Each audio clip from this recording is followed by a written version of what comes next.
Your Honor, I would like to stand by my statement in the Senate under oath, Your Honor, and I would like to invoke my right for self-incrimination, Your Honor. Nagtatago ka sa likod ng right against self-incrimination eh. Tinatanong sa'yo, relevant question. Matapang ka lang doon sa Senado kasi may kakampi ka. Dito ka magpakita ng tapang mo. I don't think it's incriminating because number one, sinumpang salaysay niya po ito eh. Pirmado niya po ito eh. So how can he incriminate himself when he actually signed this affidavit?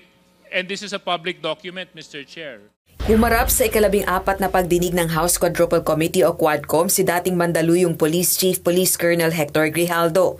Si Police Colonel Grijaldo ang nagsabi sa Senate Blue Ribbon Subcommittee na kinausap umano siya ni na Quadcom Co-Chairpersons Representative Dan Fernandez at Representative Benny Abante. Nanindigan naman si Colonel Grijaldo sa kanyang naging pahayag, subalit tumangging sagutin ng mga tanong ng mga kongresista tungkol dito.